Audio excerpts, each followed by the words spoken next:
네, 시장에서 반짝 뜨고 사라질 종목이 아닌 끝까지 갈 수 있는 종목 오늘도 하나씩 감별해 보도록 하겠습니다. 갈테마가라 곽용훈 부장과 함께합니다. 안녕하세요. 네, 안녕하십니까. 예, 저희 오늘 테마 알아보기 전에 자랑부터 하고 갈까요? 4월 19일에 주셨던 해운주 저는 움직일 수 있을까 싶었는데 오늘 또 한 번 움직이고 있습니다. 먼저 관련주 한번 훑어보고 갈게요. 네. 페노션 10%, 그때 언급해 주셨던 HMM 4% 네. 올라가고 있는데 요거 이제 실적에 대한 이야기 계속해서 들려오고 있잖아요. 네네. 지금 시점에서 전략을 세운다면 네. 끌고 갈까요? 뭐 당연히 끌고 가야죠. 우리 코너 이름이 갈테마 앞으로 지속적으로 갈 수 있는 섹터나 업종, 테마를 말씀을 드리고 있습니다. 그래서 거기에는 해운주가 들어간다고 말씀을 드리겠습니다. 기존에 좀 말씀드렸던 내용이 뭐냐 하면은 비중 확대에 대한 내용을 결론적으로 좀 말씀을 드렸던 거죠. 그 이유는 아무래도 뭐 컨테이너선 운임 이런 부분도 있긴 합니다만은 벌크 해운 턴어라운드 시작이 되었고 컨테이너 최고치 경신 전망 그리고 해수부의 해운 매출액을 연 40조 원까지 목표를 한다고 얘기하면서 이 컨테이너 TEU 단위인데요. 그냥 컨테이너 일정 크기의 한 개라고 보시면 되는데 105만 개를 확보하겠다는 기존 내용이 나오면서 정책적인 지원이 들어간다고 말씀드렸잖아요. 그래서 두 개를 집어드렸습니다. 가장 대표 종목인 HMM입니다. 차트 좀 간단하게 볼까요? 네. HMM 같은 경우에 느낌만 잡으시면 될 것 같습니다. 뭐 꾸준히 21선을 타고 올라가고 있다라고 좀 말씀을 드릴 수 있을 것 같고요. 꾸준히 공략을 하시면은 좋은데 샀다 팔았다 하는 것보다 이런 종목들은 어떤 장기적인 흐름에 대한 가능성이 있는 거니까 긍정적으로 보시면 좋을 것 같다고 좀 말씀을 드리고요. 네. 자, 두 번째는 페노션입니다. 페노션은 저 HTS 차트 좀 보여주시면 고맙겠습니다.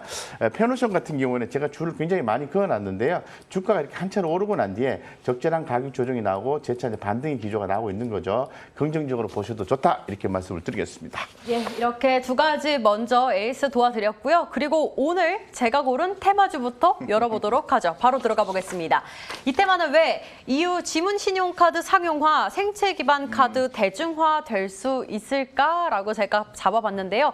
저희 관련주부터 먼저 살펴보고 넘어가겠습니다.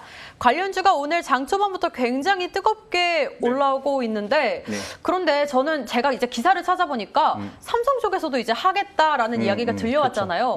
그 삼성의 기사가 3월 달에도 이미 한 번 났었더라고요. 트렌드죠, 트렌드. 네, 그런데 이게 멀리 놓고 봤을 때 분명 잠재력이 좋다고 평가가 되고는 있는데 단기적인 네. 이슈로 봐야 할지도 좀 궁금하고 네. 뭐 스프리마 같은 경우는 오늘 3%대, 슈프리마 HQ도 1%대 조금 테마라서 그런지 변동성이 큰 것 같기는 합니다만 네네. 요거 이슈 정리 좀 해주세요. 네, 변동성이 있어야 수익이 있는 거죠, 사실은. 그죠? 우리가 지금 좀 간단하게 생각을 해보죠. 우리가 이제 스마트폰 지갑이라고 해서 우리 신용카드가 전부 다 스마트폰에 이렇게 입력이 되고 실제로 그 카드는 안 들고 다니시는 경우가 많잖아요. 그런 것처럼 우리가 이제 미래의 영화에서 보는 것처럼 이 출입할 때 바이오 인식을 하면서 가는 게 큰 트렌드라고 보셔야 됩니다. 그러면은 이 관련된 내용들의 산업 트렌드가 이렇게 좋았다가 부각이 됐다가 안 됐다 이렇게 하는 거죠. 그래서 근본에 유럽 쪽에서 지문 신용카드입니다. 이게 플라스틱 그 카드를 갖고 있지 않는다는 거죠. 네. 그래서 어떤 그 대체하는 새로운 어떤 플랫폼이 예고가 돼 있는 상태고요. 당연히 지문이니까 물론 영화에서 보는 것처럼 이렇게 절단을 해서 사용할 수는 있겠지만 네. 그런 경우가 아니라면 본인만 결제가 가능하겠죠. 이런 부분이 이제 눈에 띄는 거고 뭐 삼성전자, 삼성카드도 함께 이 부분에 대해서 대단히 관심 갖고 있다고 얘기를 하고 있습니다. 그렇기 때문에 당연히 생체이식 관련된 산업은 성장할 수밖에 없다고 말씀드릴 수 있는 거죠. 네. 자, 그렇다면 우리가 이제 종목을 좀 보셔야 되겠죠? 예, 종목을. 네. 저희가 그러면 관련 테마주라면 여기 올라와 있는 것 중에 혹시 네. 하나를 챙겨 오셨을까요? 네, 당연하죠. 예, 예. 그래서 뭐 슈프리마가 오늘 아침에 좀 급하게 좀 이렇게 올라와주는 모습도 나와주고 있고 사실 슈프리마 이외에도 스마트 우리 그 갤럭시 삼성전자 폰 그 관련돼서 보시면은 또 뭐 종목들도 많이 있죠. 뭐 파트론이라든가 유니퀘스트 이런 종목들도 관련이 있게 되는 거죠. 근데 이 슈프리마를 선택한 이유는 있습니다. 네. 이건 왜냐하면은 바이오 인식 알고리즘 제품과 관련된 부분에서 어떤 독보적인 어떤 기반을 좀 가지고 있고요. 이 회사가 과거에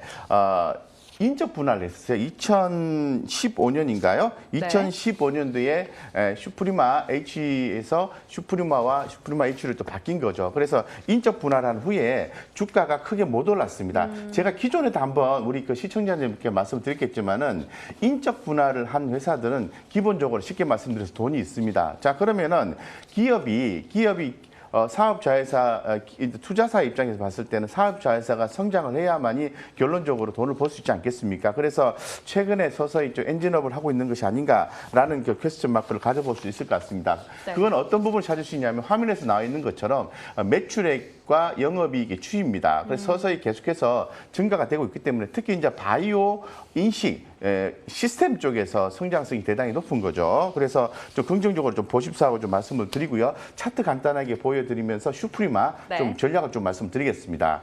자, 차트 보시면은 자 주봉으로 제가 열어놨습니다. 주봉으로 보시면은 주가가 그동안 많이 빠졌구나. 거의 뭐 바닥권 인식이 되는데 요번에 조금 제가 볼 때는 중기적으로 흐름을 잡아가려는 그런 모멘텀이 좀 포착이 되었다. 퀘스천 마크 말씀을 드리겠습니다. 어쨌건 제 눈에는 좋아 보이고요. 일간상으로 봤을 때는 오늘 좀 강하게 올라왔죠, 그죠? 왜 그럴까요? 일단 슈프리마가 주가 흐름이 굉장히 약합니다. 추세적으로 전환되지 않았기 때문에 오늘 급등을 했어요. 그럼 당연히 뭐 전일에 산 세력이라든가 아니면은 추세가 크게 좋지 않은 상황에서 급등을 하면은 어떤 욕구가 강해지죠? 당연히 챙기려는 욕구가 강해질 수밖에 없습니다. 자, 그러면은 슈프리마가 제가 28,400원이잖아요. 그래서 제가 볼 때는 28,400원 잡고 보니까 27,200원, 27,200원 위로 종가가 형성이 된다면은 에너지는 상방향이다라고 말씀을 좀 드리겠습니다. 그래서 상당히 긍정적으로 보시고요.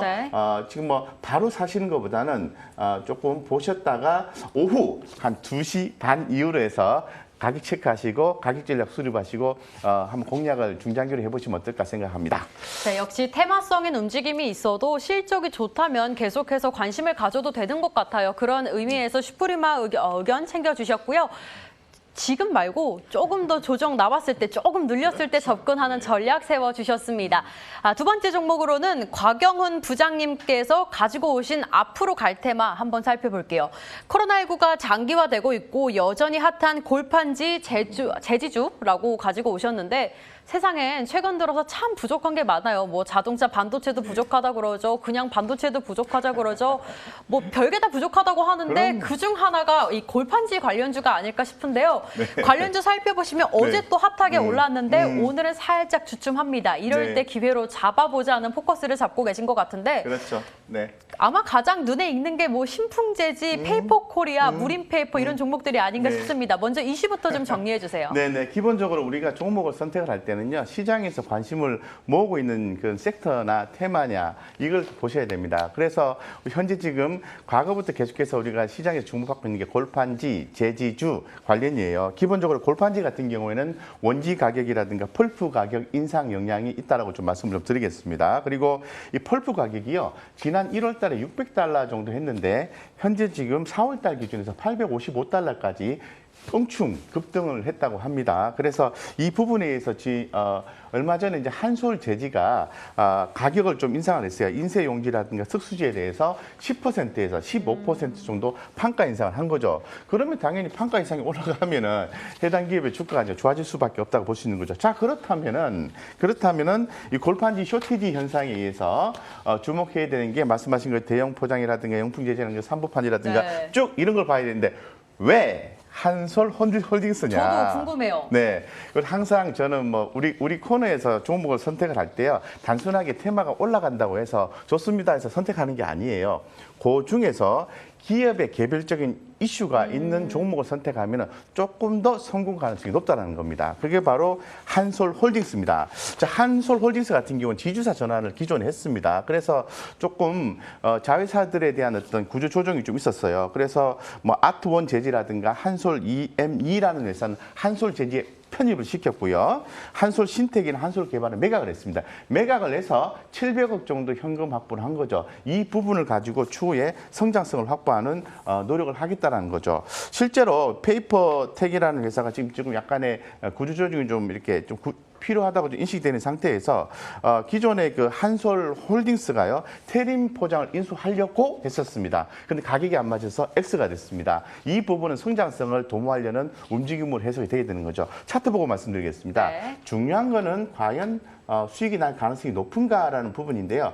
제가 주봉으로 일어났습니다. 한솔홀딩스가요 2017년도 6월 19일부터 현재까지 흐름을 보면 계속해서 하락했어요. 근데 지금 밑에서 보시는 것처럼 느낌이 딱 오실 겁니다. 주가가 올라가는 모습이 나오면서 하단에 거래량이 크게 폭발한 걸 확인할 수가 있습니다. 자, 그러면은 그만한 이유가 있다라고 판단하시면 될 것 같습니다. 따라서 제가 볼 때는 한솔홀딩스가 현금도 700억 이상 있고 성장성을 위해서 노력하는 형태니까 우리가 좀 이슈가 있는 제지주, 골판지 중에서 한솔홀딩스에 대해서 주목하자라고 말씀드리겠습니다. 네, 사실 코로나19가 끝나도 골판지 부족 현상은 계속 지속될 것 같은 느낌은 있어요. 저만 같아도 뭐 시장에 가거나 마트에 가지 않고 인터넷으로 시키는 경우가 굉장히 많기 때문에 앞으로도 주목할 만한 종목들이라고 생각이 들고요. 그중에서 구조 조정과 함께 또 이슈를 가져가고 있는 한솔홀딩스까지 짚어주셨습니다. 갈테마 가라. 오늘 이렇게 두 가지 종목 짚어봤고요. 곽영은 부장과 인사드리면서 저희도 여기서 함께 인사드리도록 하겠습니다. 지금까지 시청해주신 여러분 고맙습니다.